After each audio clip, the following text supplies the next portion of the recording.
Hey guys, welcome back to the channel, and today we're gonna be reacting to Why Europe's industry is stronger than it looks. Video is which brought to you by industry? Brilliant. Overall, I Since think the Russia's economy. invasion of Ukraine and the subsequent disruption to energy supplies, we've seen a constant stream of headlines describing the decline of European industry, which has suffered the strongest production downturn in more than 30 years. But now there's tentative signs that suggest things may be taking a positive turn. Across the euro area, PMI, which measures the economic health of the manufacturing sector, is on the rise. And this month, in Germany, industrial output rose by more than expected. So, in this video, we're going to explain why Europe's manufacturing sector has suffered in recent years, why things might be on the up, and why this all matters to Europe. Remarkably close to 1 million subscribers, and currently 70 with some Wow. context. While lots of commentators often suggest that Europe has been essentially deindustrialized and offshored all of its production to countries like China, manufacturing remains and has long been an important sector of the European economy, and many EU countries continue to maintain impressive industrial bases. For example, in Germany, Czechia, and Slovakia, the manufacturing sector will contribute approximately 20% to their GDP, while most Central and Eastern European countries see contributions ranging from 15 to 20%. In the aggregate, I manufacturing wonder how that compares to the States with manufacturing. Because there's a lot of manufacturing here, too. Done. plays a significantly larger role in the EU economy compared to other rich nations, which have, generally speaking, seen more acute episodes of deindustrialization. On average, manufacturing Oh, there you accounts for go. 16.4% of the EU's total GDP, in contrast to just Little. 11% in the US. I feel like I would hear less and less manufacturing taking place in the US.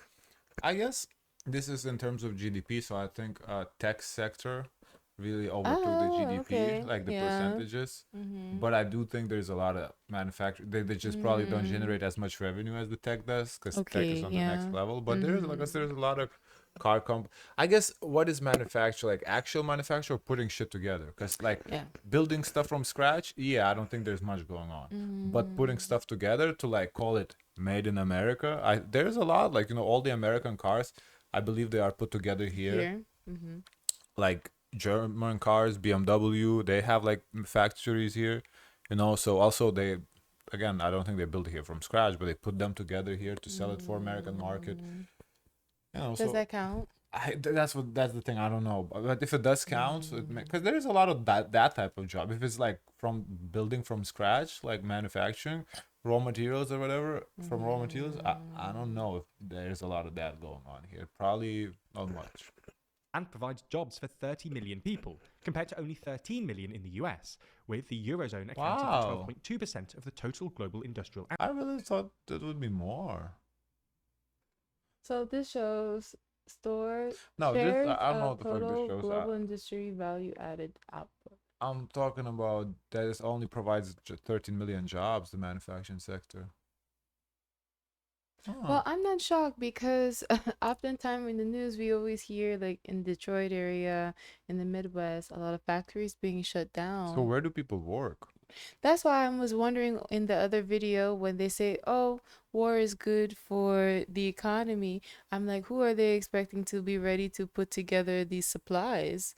It's gonna be only maybe a small sector of the people who is already in there doing it. It's not gonna be Americans who don't have a job. Like this is 13 million people right now. Yeah. Because, That's why like, I always wonder, what, let's assume what half of the population is capable of working, you roughly? know. Or more than half? What do you They said that unemployment right now, there's more jobs open, but not people filling up No, those but I'm jobs. saying, like, what the percentage of the population is retirees plus kids that people are incapable of working? Like, The what? distribution of this, I think we do have At, a birth rate issue, that's for sure. but I think, like, what, at least, like, what, half is definitely working age. Mm-hmm. So what? That's 170 million jobs. Only 13 million manufacturers. What the fuck do the rest do? They're Because on tech social is limited. media, Yeah, but that's like very few people who do that though. Like I thought most of the people work like blue collar jobs, i.e., service manufacturing. industry, Yeah, service tourism, industry is big. I sports, Interesting. I'd love to learn more about that. That's interesting. I really thought retail. manufacturing was bigger in the States. Output. However, since mid-2022, Europe has suffered somewhat of an industrial recession, and its share I of the think global... you know where manufacturing industry is popular is only like in the Midwest. Yeah, definitely Midwest. Yeah. And then some parts of the port, like maybe like South Carolina, they have like those those what do you call that? Factories. Those factories, yes. Industrial output is expected to decrease to 10% by 2050. So, what exactly has been causing this manufacturing downturn? Well, the way we see it, there were at least 3 key reasons: high energy costs, low domestic demand, and cheap Chinese imports, which have flooded the European market. Let's start talking about high energy prices.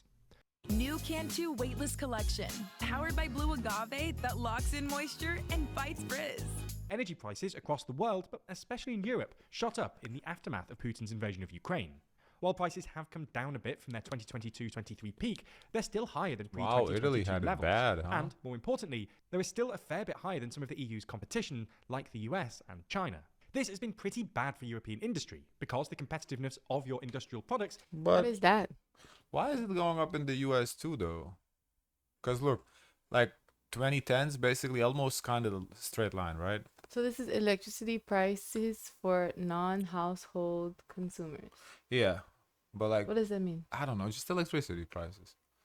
I guess for businesses. Okay. Look, in the US, 2010s, almost the straight line. There's a little up and down, but kind of like you could call it a straight line. In 2021, it seems like it shot up. I wonder why. Because the war with Ukraine affected us too? What is this? I have no idea what this is. Depends on the cost Grain? of your inputs, Some sort of especially grain. energy. Production in many key energy-intensive sectors like chemicals and steel have tumbled to record year lows. And in Germany, such energy-intensive companies are now producing 20% less than before the war.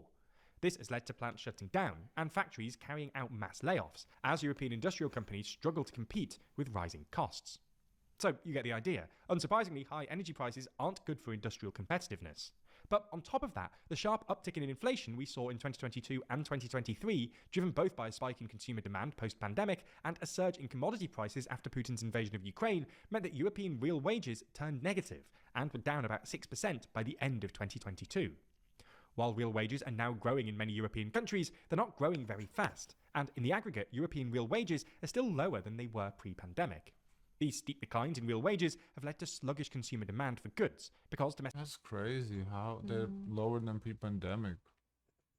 That's crazy. demand obviously Because the cost of goods, everything went up.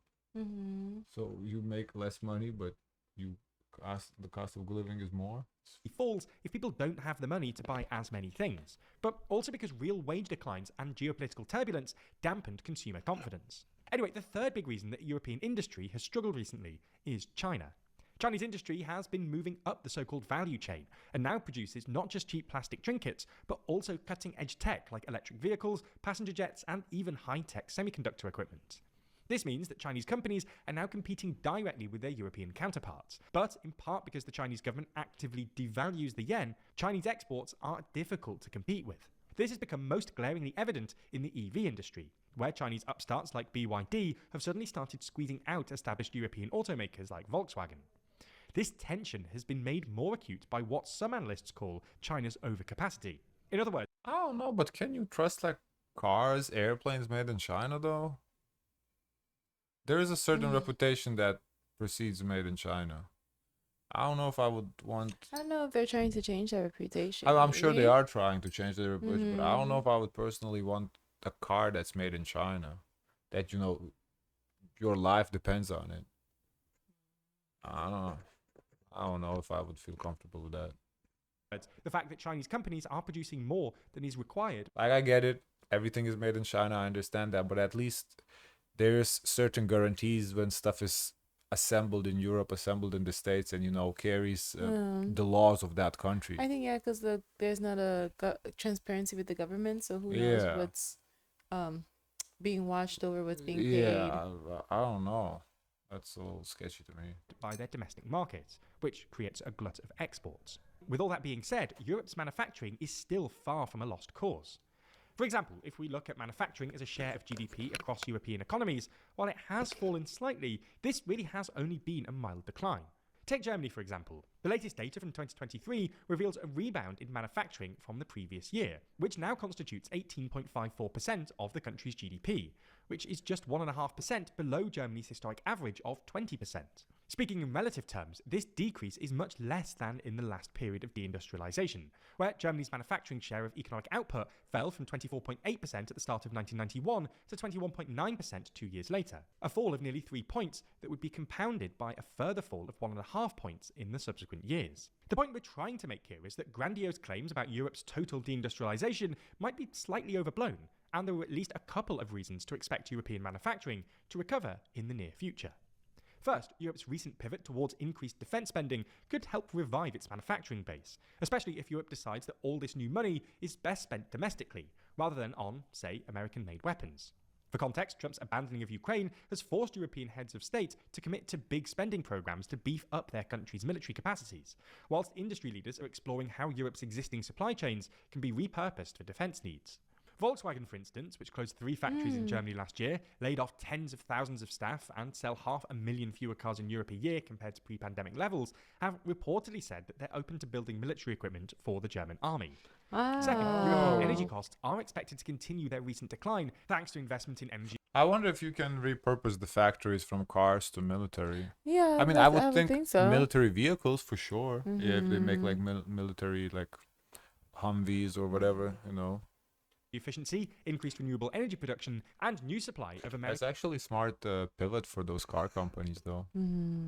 As especially with the seems like military is gonna boom in the next decade. So if they can pivot from not like pivot necessarily, but kind of diversify, add like, you know, the dedicated factory or two just for the military vehicles, for example, that's a smart move in my opinion. liquefied natural gas imports, which, if continued, could lead to a 9% reduction in European gas prices by 2030. This would be great for European manufacturing, and manufacturing sectors in countries who've managed to maintain low energy costs are actually doing pretty well already. Spain, for instance, which enjoys pretty low energy costs, largely thanks to its extensive renewables network, has seen its industrial production rise since the pandemic, and manufacturers have been reporting solid growth in the past few months. All in all, it does look like the talk of Europe's total deindustrialization might be a bit overblown, or at least premature, and Europe looks surprisingly capable of defending itself. At TLDR News, we're Interesting. Surprisingly capable of defending itself. Can I see the comments, please? Sure. My workshop builds pulleys for car starters and lately axes for electric bikes. Yesterday arrived blueprints for 35 and 40 millimeter gun projectiles. Business Is as this usual. information that should be Greetings said from Spain. Is there information to be spread on the internet like that? No. No, I mean he's just saying that they're kind of the factories are switching to weaponry or whatever. You know. So if they're not doing what they usually do, then who's doing what they're supposed to be done anyways for those products to be available for the people? What do you mean? Like, for example, if a company's focus is like eggs and they move over to doing guns, Eggs? who's doing the eggs?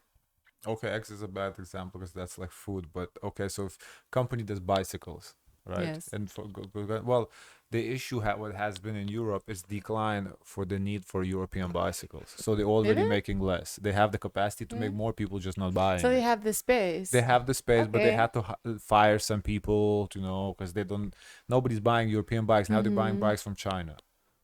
So, but they have the capacity. They could hire some more personnel, but they just don't because it's not worth it. But now that they get, you know, what you said, projectiles or whatever for guns, they're like, oh, we can do this. So they hire new people, you know, change. New people or the same people? Well, probably new. The same people who already would have jobs. You know, hire new people.